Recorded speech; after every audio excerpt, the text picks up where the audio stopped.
morning. It is time for the Mike Hewitt Show, brought to you by RenegadeRiver.com. And now your host, Mike Hewitt. You know, I've got to tell you, I almost wanted to start out with, welcome, you're listening to the Renegade River Show. And I say that because that's how this show started 3 years ago today. It was the Renegade River Show, and now it's, of course, the Mike Hewitt Show. And some people say, Mike, why did you change the name? It seemed like so many people thought it was an infomercial for Renegade River, which obviously it is not. Now, that said, as the show unfolds today, we're going to have Michigan Secretary of State Ruth Johnson join us. In fact, I think she's dialing in now. And then thereafter, we're going to have Senate Majority Leader Senator Arlan Meekhof will be calling in at about mid-show. And then the final segment today is going to be what I hope is a meaningful Enigma Report, more so than the normal, something to mark the anniversary of the show, hopefully something for you to think about. So that's the general flavor of the show. With me sitting in for Jim Riley, who I think when I left off was in Crete on his big whirlwind tour, is Matt Wiedenhoff, and of course Brian Thomas is keeping the bowling balls out of the gutters for us. Thank you, Brian. You're very welcome. And on the line with us is Michigan Secretary of State Ruth Johnson. Secretary Johnson, welcome to the Mike Hewitt Show. Thank you. Good morning. Hey, do you know what's really, really exciting about having you on today, other than I always like having you on as a guest? What's that? All jokes aside, when the show had its first anniversary, you were our guest. And when it had its second anniversary, you were our guest. And so having the third anniversary show today, it wasn't even conceivable that we would do the show without asking you to join us again. Well, you're so thoughtful. I appreciate that. I always like a chance to get out information that helps people, and this is the best way to do it. So thank you so much. Oh, no, thank you for what you do. It seems like last year when we talked to you, I was extremely impressed because you were at Mackinac kayaking in October.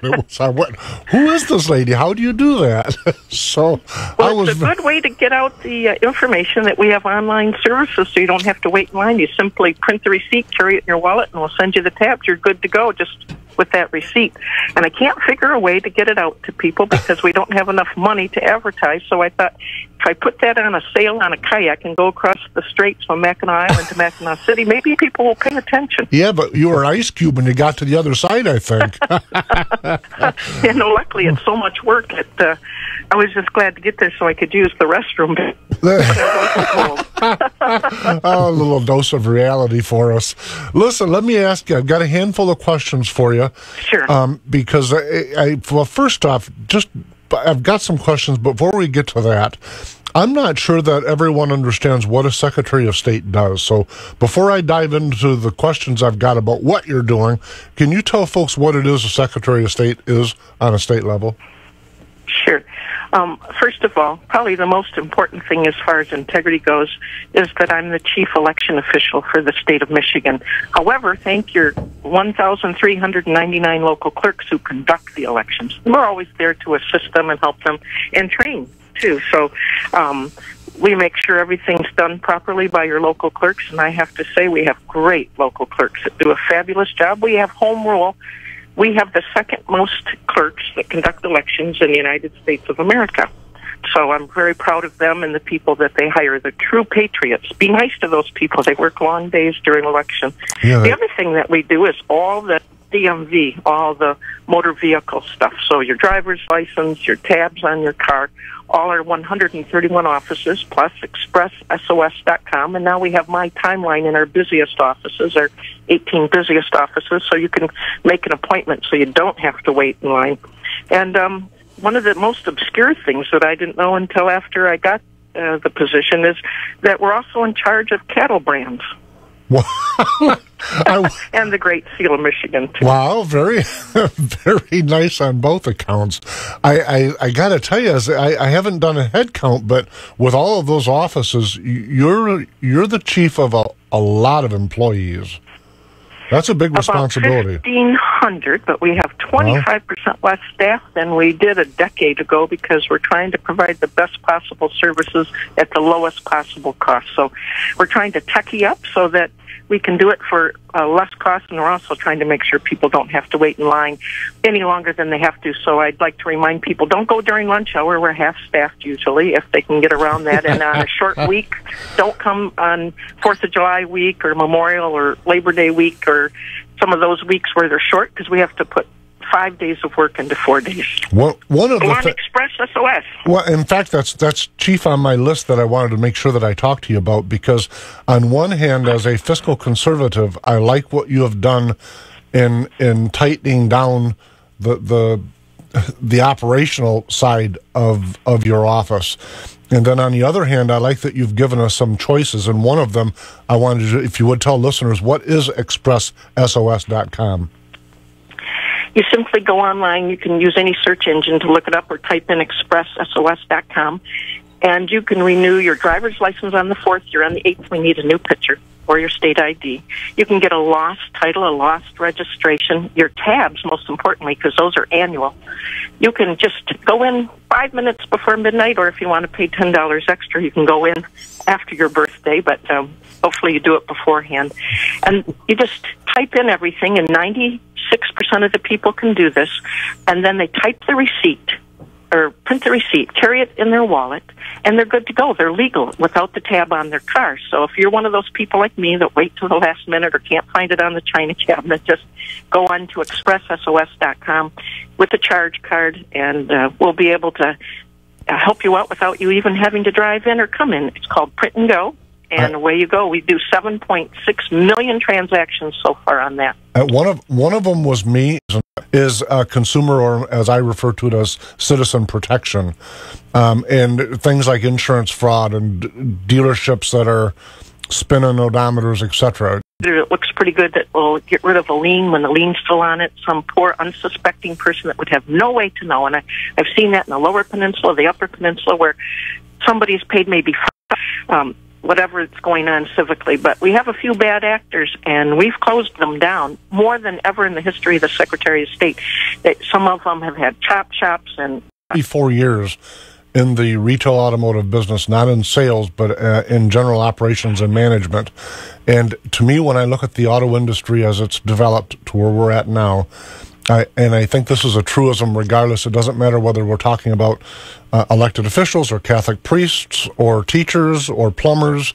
I think there's 2 or 3% of the element that frankly I'm glad to have someone like you doing that job to protect us from them, because you go in there so often, to your point about folks with not a lot of dough, you go in there with your hat in your hand, and some of these unscrupulous people will just take your head right clean off, and so it's nice to know that you're really engaged in that. And then, my whole office is. My staff is very, and a matter of fact, I gave up my secretary's position so that we can have somebody that's ahead of fraud in our office. We never had that before, and we're really putting a lot of efforts. We're working with the Attorney General's office, the local prosecutors, and the local law enforcement, and everybody's been great to work with, and especially the Michigan State Police have been fabulous. From this is from the outside looking in, or as a layman, it looks like to your point, it looks like a very concerted effort. And listen, on that general path, one of the other things, and I think most folks that listen to the show know that I'm fairly involved in politics, at least on a grassroots level, and so one of the things that what's that? I can never quote the guys. That Lenin or Stalin, I get them in their famous quotes. It's not so much who votes, but who counts the votes. Yes, I think that was Stalin. Yes. Yeah, one of those two cheeky kind of fellows.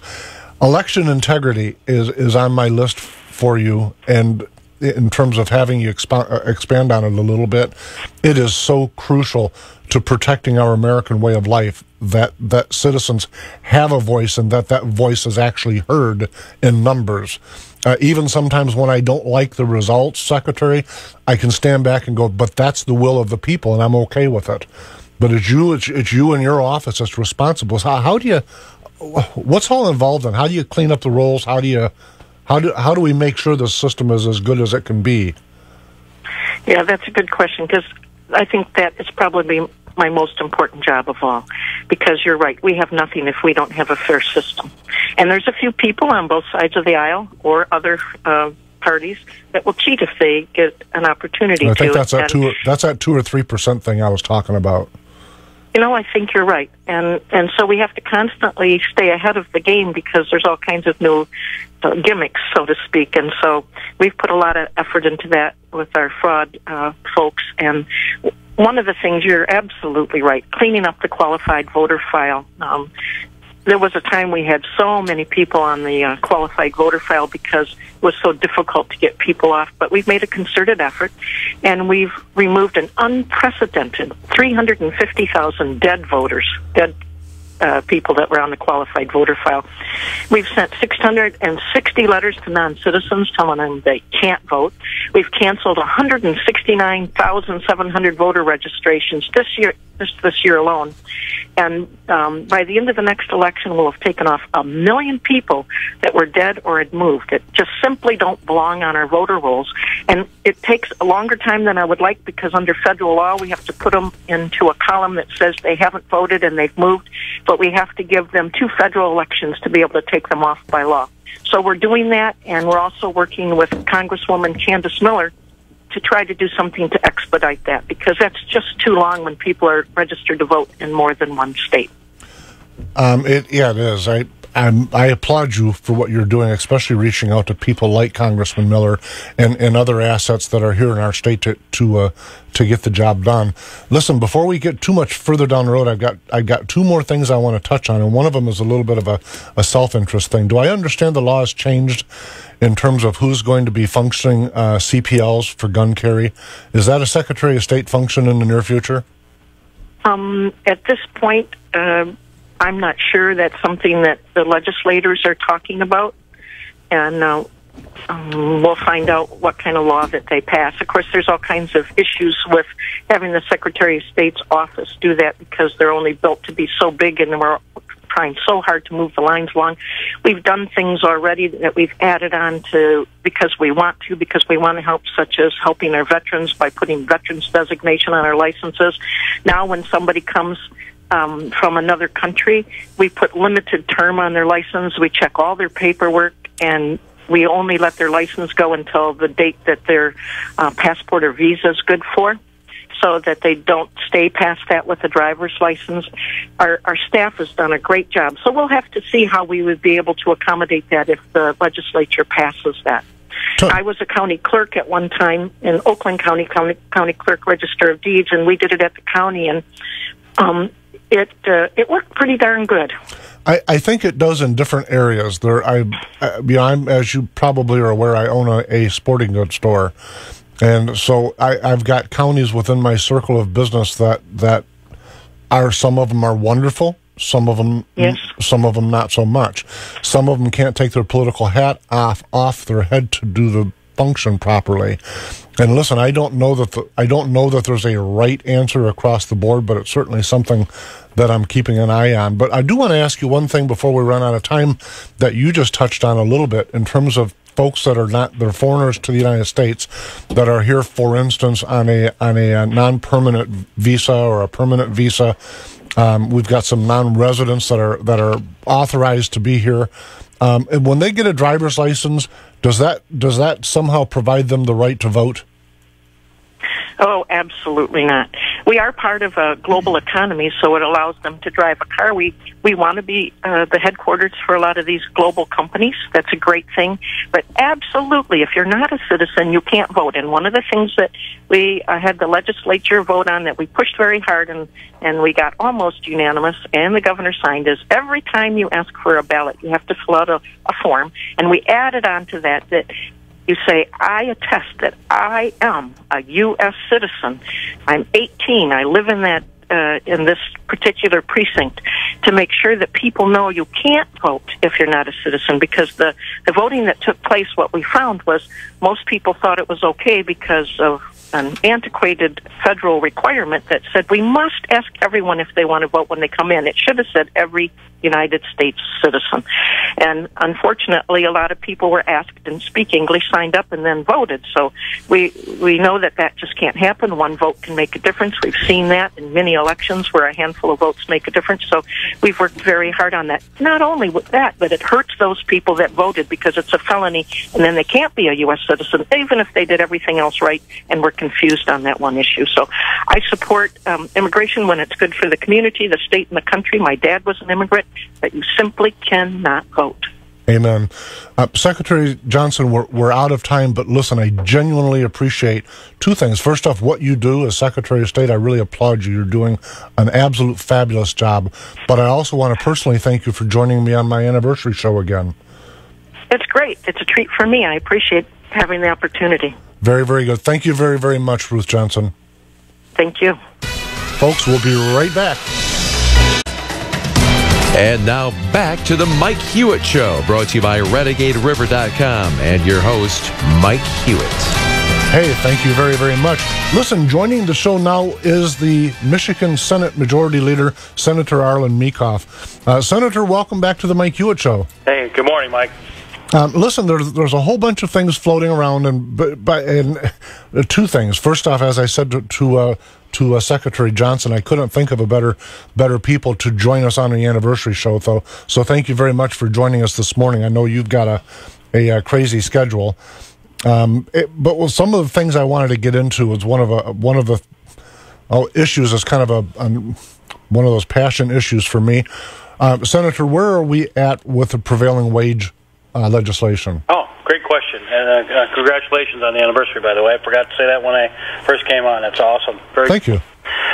Prevailing wage, during last summer, we had put together a couple of votes in the House and the Senate, and we kind of held it at that point because the governor said he's not particularly interested in signing it. So we went out and supporting some other groups that wanted to gather petition signatures and put it in front of the legislature as a citizens-initiated law, and Michigan is one of 6 states that can do that. So the citizens went out, and they collected nearly 400,000 signatures, probably 70 or 80,000 more than what was required. And they have been submitted to the Secretary of State, and they are being looked at for verification so that there's not duplication and errors and things like that. And then it will probably go to the Board of Canvassers here very shortly. I think it's in the first week in November. Prior to that, people can and probably will protest certain signatures or find that the sampling isn't correct. They'll make a number of allegations to try to delay or distract from the fact that nearly 400,000 people signed the petitions. And it was very clearly stated on the petition what they were being asked to sign. It's the repeal of this prevailing wage, which simply says taxpayers have to pay more when they build a public building, and which I've always been opposed to and have been opposed to since I've been in the public service. So that will be kind of the process. I suspect even at the Board of Canvassers there will be some attempt to derail and find things that maybe are disingenuous, but I'm confident the folks that we had do this done a very, very good job putting those signatures together. And there'll probably be some court challenges. I'm thinking that as folks who really, really, really want to hang on to this as some sort of thing that they think is important, and they believe it's really, really important, next to right to work, they will throw out every trick that they have and the kitchen sink and everything to try to stop this. But let's say all of those things go through, we go through the courts and go to the Court of Appeals, and they find in our favor. It then comes to the legislature, and then the day that is said that it has arrived at the legislature, we have 40 business days to act. And my plan is to act on that and vote it through the House and the Senate. It then becomes law, and the governor does not need to sign it because the citizens have made the law. Absent that, I don't know that there's any derailment of that, and I'm pretty confident we're going to have everything that we need in place. But again, many people will try to derail it, and but we're steadfast in our will and our ability to get this done. You know, other than the folks, Senator, that directly benefit from prevailing wage, construction workers and the companies that are tied to that path of employment, I can't truly, and of course I'm being naive when I say this, but I can't imagine why anyone would think that that's a good approach to public contracting. And I say I've got a local fellow who's a friend of mine, and of course during the lead up to the vote on the road tax, I sat down with him. He owns a construction engineering business, and he does roads. And he's telling me, and you may know this as well as him, or maybe even better, having been both on a township level and now on a state level involved in public service. But it was his position that a local road constructed by a local government costs roughly 30% less than the same exact road if it were constructed by the state government through contracting. And listen, I can't tell you, I can't look you in the eyeballs and say that's a fact, but he laid out some pretty convincing arguments for me, and it left me kind of in awe that somebody would advance using public trust when that's laid out in such a fashion. Yeah, I'm not sure about his facts there, because most of the time when we build roads, even at the local level, there's federal dollars mingled with it for whatever reason, safety issues that have to be, or guidelines that have to be followed. So the Davis-Bacon rules apply there, so they're still prevailing wage. If they just simply spent township dollars, yes, right, that could be true. The biggest benefit to repealing this is when the public has to construct a building, and let me expand on that. I'll use Allendale Schools for an example. Sure. A number of years ago, they went out and asked the taxpayers if they could borrow about $60 million to build 2 new schools, and they needed to. They're bursting at the seams. It's a good thing. We have a good amount of people in Allendale. And I asked the business manager there if he could break out for me what the cost of prevailing wage was, which state money involved in that project, and borrowing using the state's credit, you are compelled and must use prevailing wage. So he added up for me, and he said it was about $6 million in additional costs, so 10%. And he said that was conservative. It might have been a little more than that. And so you think, well, $6 million is a lot of money, but then when you think about it even further, they've asked the citizens for a mortgage for 30 years to pay off that $60 million, and $6 million of that is additional costs that they didn't have to bear with the same school that could have been built, with the same safety standards, same everything else. That $6 million over 30 years probably cost them another $12 to $15 million that the taxpayers of Allendale are paying for. That's not money coming to the state treasury or anything. That's money that's being generated off property taxes to pay for those schools. So just so listeners can make sure we're all on the same page when you say that, can I equate it to if I borrowed a $100,000 house and paid interest on it for 30 years versus a $150,000 house and paid interest on it for 30 years, clearly my debt service on the larger mortgage is going to be greater. That's what you're getting at, is that right? That is absolutely correct. So not only do you add costs to the original construction, you add costs over the life of the mortgage if you borrowed the money. And that's coming directly from local taxpayers that are funding that project. Yeah, that's correct. So herein lies a particular problem. Most people believe that property values will always continue to go up. Well, we saw in the last few years they actually had dipped. And because property values had gone down in Allendale, generating the millage off of those properties wasn't generating enough money to pay the bonds. They had to raise their tax rate on their citizens to pay the bonds.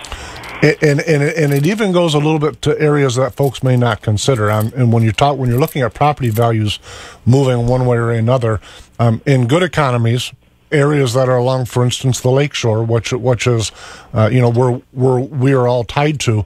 In areas that when the economy is good, those areas really jump in value. But when times are not so good, those areas really go down at a greater rate than somewhere else, because things tied to tourism are going to ride that wave a little bit more deeply. Yeah, things tied to tourism, but I would say during the last downturn, lakeshore property owners didn't really lose anything, but they didn't gain anything either. Okay, that's fair enough. I was going by a general rule of thumb, and general, if they're not on Lake Michigan frontage, right, yes, probably did lose value. But on the lake, if they had lake frontage, they generally did not. Okay, but overall, though, on this particular topic, your expectation is that prevailing wage will inevitably, as a law, get set aside. That would be my expectation. Yeah, the Senate already voted once that way, and when it comes in front of us, we'll vote that way again. Okay, now then let me get to my other on my list of things that mean a lot to me. Is where are we at with local gun legislation? Or state gun legislation. Watching the news makes me think that the uber left, and I don't mean Democrats and Republicans, but the uber left appear to be up in arms, no pun intended, doing their best to strip and repeal. And again, when you get into the social media echo chamber, of course, whatever is really bad is super bad when it's told 15 times and added to. So what's the real story on the ground in Lansing?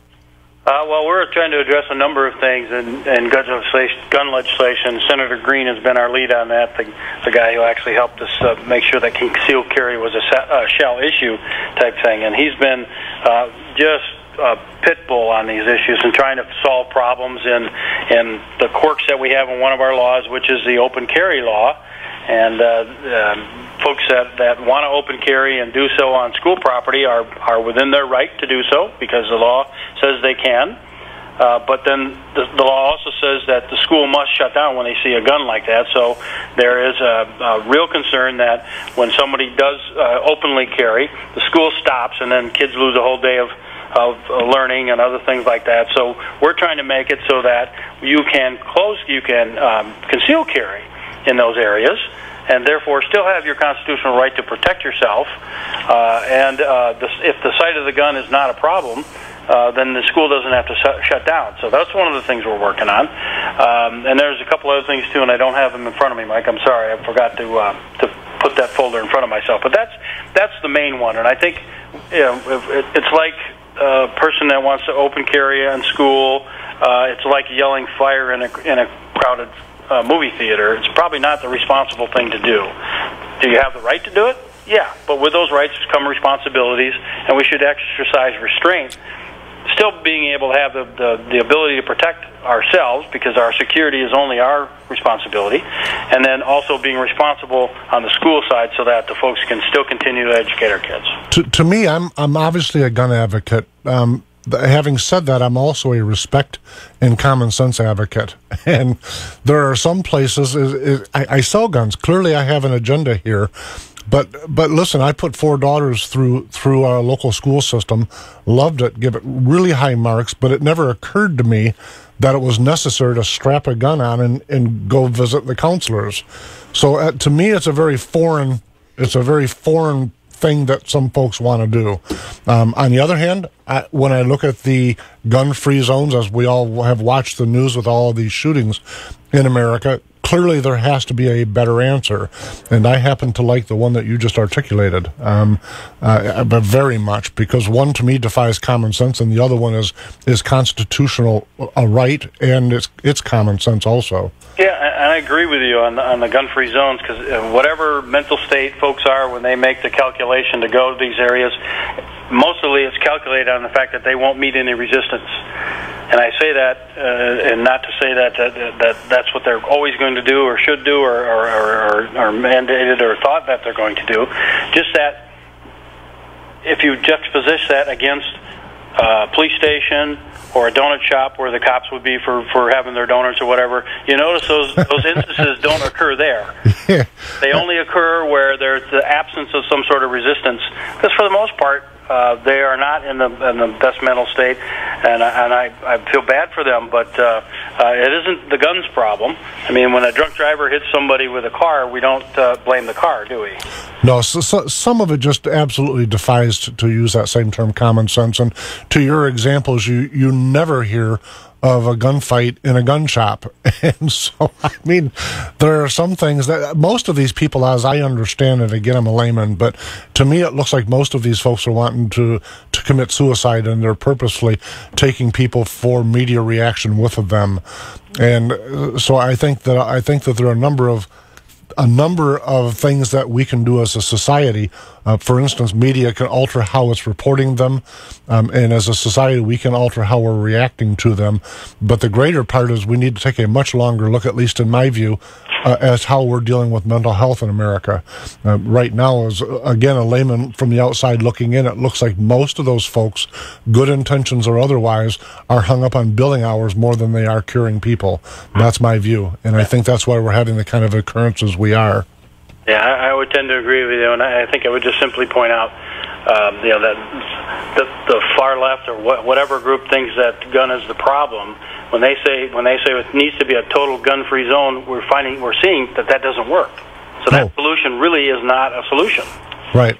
With the exception of out in the mall with the former Congresswoman, all of the other shootings have been, in fact, that really necessarily doesn't qualify as a mass shooting, but that's the only one that was not in a gun-free zone. And so we need to use some evidence-based policy making. Certainly. I think you just point to a couple other states like Texas, where for several years teachers have been allowed to be armed, and they go through extra training and mental background checks and all kinds of things. And then I think the best one of all is since 1974, there have been no attacks on school children in Israel. Right. Since 1974, teachers have been armed. I think that's true. And listen, one of the things that I don't think listeners may surprise listeners, as a gun shop, which is what Renegade River is, I sell a lot of guns to teachers, folks. And so that's something that I think is very, very different than it may have been 3 or 4 years ago. Just within the last 24 months, I think even the teachers that are uber anti-gun would be shocked to know how many of their colleagues are carrying.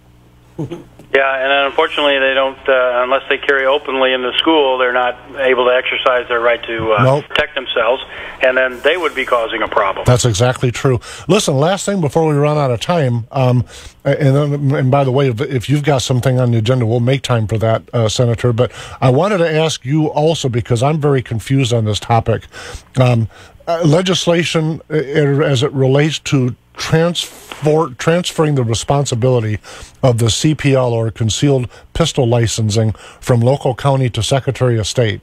Is that something that's happening or not happening? Well, it's in a discussion, because there's got to be at least some point where people are reviewed, so that their mental stability is noted and other things like that, just like it is now. It's just we're having the discussion of who has that responsibility, and it is something to be discussed. Before you came on, we had Secretary Johnson on, and on one hand, she's worried about congestion with lines and making it even a longer process, and I certainly respect that. I think she's done an absolute admirable job with Secretary of State. On the other hand, I look at the inconsistency from county to county in how CPLs are handled, and I'm alarmed by that. Alarm may be a strong word. I'm very concerned. Yeah. So, those issues aside, Senator, is anything on Lansing that you want to share with listeners while we've got you on here? Sure. I got a few minutes left, and we're moving closer and closer to some ability to fund our roads and even sunset new revenues if we have to do that. And I think we're making good progress. We had stalled for a little bit, but we are disadvantaged by the fact that we didn't add inflation rate to gasoline when we did the last gas tax thing in 1997, which would have generated about $1 billion more right now. So we are handicapped by that. But we're working diligently at it, and we heard people in Proposal 1 that said, no taxes ever. But for the most part, what we heard from people is, if you're going to make me pay for roads, just make me pay for roads. So that's the user fee mentality we're working on, and we hope that we can get something done. I have to tell you on that point, and you're probably aware you and I are on odds on that point. Yeah. Now, having said that, though, when I was approached very, very early on by a colleague of ours that was at the time attached to Governor Snyder's office. It was very early in Governor Snyder's term, and he invited me out to breakfast at the Big Boy over on Pearl Street in GR, and he wanted to know where I would be on this. And my position really hasn't changed on this, Senator. It doesn't matter. It's going to be what it's going to be. But to me, and it goes, by the way, and I applaud you on this particular point with your taking on prevailing wage. To me, though, it goes to when the state changes how it conducts business, and then if it still needs money, I'm on board. But just to do it without changing the process first is to me is not what I would have supported. Yeah, we're trying to do some different things in road warranties. Actually, as the taxes are being collected, what we call some term called a lockbox. So we're not going to give MDOT the money until they prove to us they can build better roads. sunsetting all new revenue some point in the future. And we're really trying to focus in on if we're going to ask taxpayers to spend more money, you're going to get a better product, and that's what we're trying to do too. And in that regard, I genuinely applaud what you are doing. I've been watching that fairly close. It's been a topic on this show a number of times, and lots of them. And some of them you wouldn't be impressed with, and some of them you'd have probably been in agreement with, and that's the way politics works. Yeah. Well, I think I can boil it down very simply for your listeners, Mike, and just say what we've the last best option that we had on the table, the leaders were talking about, it generally will cost an average driver about $150 to $200 a year. Okay, so now if you divide that by 50, that's like $3 or $4 a week. Right. That's simply all we're talking about. I'm on the math. Honest, on the math. I'm not fighting you. To me, the process has been atrocious. But listen, at some point it'd be fun to and not the Colbert debate, but sometime we'll have to have you back on and go through the nuts and the bolts of it, because a lot of times, in fact, you and I have discussed this off air on different occasions, a lot of times behind all the problems in business or politics has been a lack of communication. And so maybe what we can do is delve into the nuts and the bolts of it and get me on board, because right now I'm still an adversary on that topic. Sure, but, I understood, Mike. I'd be happy to do that. And again, nobody wants to raise taxes. Yep, I get that. But the reality is, if we're going to take additional revenue from what we're already generating and put that toward roads and other stuff, it looks like a reasonable option to do, and I think most people would say it's reasonable. They still don't like it, but it's reasonable. No, I get it. Listen, all of that aside, Senator Arlan Meekhof, genuinely, thank you very much for joining us on our anniversary show. Great, thanks, and happy anniversary, Mike. Thank you, sir. Folks, we'll be right back with an Enigma report that may surprise you. And now back to the Mike Hewitt Show, brought to you by RenegadeRiver.com. And it is time. It is the third anniversary version of the Enigma Report. I hope Jim Riley's listening wherever he's at. Listen, all jokes aside, folks, when I was putting the Enigma Report together for this show, I wrestled with it quite a bit, because I wanted it to be something of meaning that you'd think about for a while. So I started out with the idea, 'cause I was still hung up from the Democratic presidential debate, where they used the word socialism very freely in America, and so I started going through history, and I was going to come forward with a bunch of quotes to demonstrate what it was. The goal of socialism is communism. That's Vladimir Lenin. He knows a little bit about it.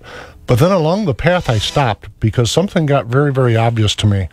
I can boil this question down really, really simple, something I can get my own head around here, and make an enigma a little bit more easy to identify what the real question is. In my hands, I have two lists. On each list are 10 points. We'll call them planks. On the one hand, let's call it my left hand, is the 10 planks of the Communist Manifesto. It is the foundation of socialism. And on the other hand, I have the 10 amendments that make up the Bill of Rights of our U.S. Constitution. And when I read them that way, I take away all of what Joe Biden said, or what Donald Trump said, or what Mike Hewitt said, or what you said, folks. When I boil it down to just what these two documents say, what are they doing? It's an enigma to me why someone would embrace one over the other. And let me get at what I'm talking about, and then maybe Matt Wiedenhoff will join us here in a second. We can kick the dog around a little bit. But when I read the 10 planks of the Communist Manifesto, and everyone's going, Mike, that's shrill. No, it's really not. It is the foundation of socialism. That is an indisputable fact. And when I read them, one by one, they restrain you. That's who they restrain. They don't restrain government. They restrain you. And when I read the Bill of Rights to the United States Constitution, it restrains government. And so I pause and I ask myself, what does our society really want it? What do we want from it? Not government, by the way. How do you want to live your life? Skip all these words and senators and presidents and candidates and talk show hosts. How do you want to live your life? Do you want to have an overriding document that restricts government allowing you to be freer, or do you want to have a document that is the architecture of an ideology that restricts you rather than government? It's really that simple. All of the rest of it's nonsense. I'm talking to a fella at Renegade River the other day. In fact, Matt, it was right when you were walking in or getting there. And he's a nice guy, by the way. He's a really nice guy. And he was yelling about rich people, those rotten rich people. And I thought, wow, he's picked the other document. He doesn't know he's picked the other document, but he has. And I asked him, when in America did we get to the point where we don't like successful people? What kind of a country are we wanting ourselves to have? One where we chide success and embrace failure? Because that is socialism. That's what it means. Socialism assumes that you can't do it. I reject that with every fiber of my being. I just do. I want the America's Bill of Rights. I want to have the opportunity to be successful or fail. Up to me, not up to you. Matt, nothing against you, but it ain't up to you. It's up to me. And when I've gotten to the end of the various roads my life has had me on, when it was successful, I thought, jeepers, that was hard work, and it feels good having achieved it. Now listen, I've had failures in my life, and when I got to the end of those roads, I didn't say, this is Obama's fault, this is Bush's fault, this is Biden or Clinton's fault, or your fault. I didn't. I sit down like my dad used to say, boy, you need to sit down with a cup of coffee and have a long talk with yourself. That's the difference between these two documents, folks. One wants to control you. The other one shields you from an overbearing government. It's just that simple. Let's get away from class envy, because class envy, what it really means is I'm going to feed you a little bit of money. I'm going to tell you this isn't your fault. It's the rich people's fault. You know that most people didn't inherit their money? They did not inherit their money. 98% didn't inherit their money. Rich people always say he inherited it. He's successful the old-fashioned way.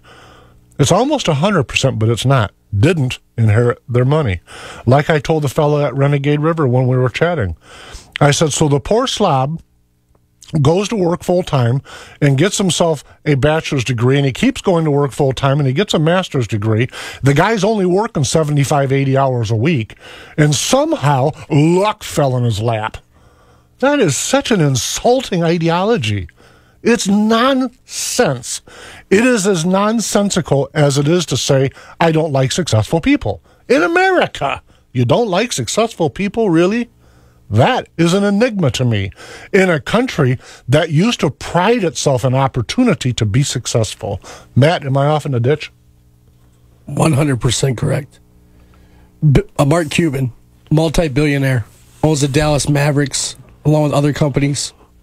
Started a bar when he was going to IU. It was the best bar on the campus. People loaded the place up. He started it with a small loan from a friend. Not money from his parents. He's now a multi-billionaire. The guy who created and founded Chipotle. $60,000 loan from his dad. Loan. Not inheritance, loan. See, now, folks hear you say that and say, well, I'm a dad and I don't have $60,000 to loan my son or daughter. That's how they interpret it. Me, I learned from a fellow that works in Muskegon. He would say whenever something good would happen to somebody, me, by the way, he's a good friend of mine. I've known him for decades. He'd say, good for you, Mikey. People don't think that way anymore. No, when I hear the loan thing, I think, how much does his dad pay in taxes to take that out of his 401k or retirement plan to give that to his son? Well, it's just a lifetime savings he gambled on his son. Exactly. So the son lucked out. Folks, we've got to look at these things differently. We need to applaud success. We can't raise up our children and cause them to think that successful people are evil, because you know what? It ain't true. That's the difference in the two documents I bring to you today. And if you don't believe me, I encourage you, you've heard me say it before, I beg you, get on the internet, Google up 10 planks of the Communist Manifesto. Please, just read them. Google up Bill of Rights, just read the top 10. You don't have to read the whole Constitution. By the way, on that point, I'm so sick of people saying that's unconstitutional, and I ask them, you read the Constitution? And you get the deer in the headlight look. They don't read the Constitution. What do you mean it's unconstitutional? We need to embrace these things that make our society free rather than set them aside and act like we know everything. You got to read them, folks. It is just... People say, oh, it's the most important document since Magna Carta. No, it's not. It's the most important document, period. Ever. I've read them both. I don't want to live under Magna Carta. I don't. Would they ask Ben Franklin? Everyone's heard this cliche. Well, doctor, what have we got? A republic or a monarchy?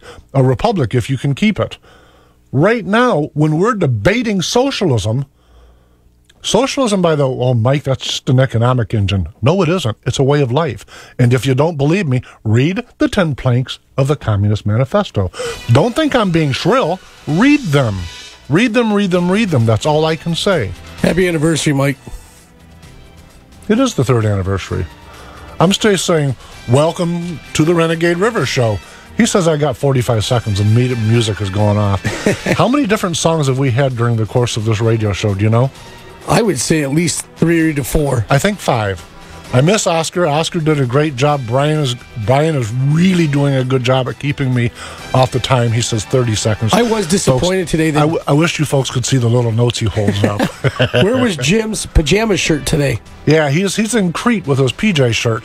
All jokes aside, find the show at the MikeHewittShow.com. Find it on Facebook. / The Mike Hewitt Show, and tweet me at Talk Mike Hewitt. Thank you very, very much for joining us today.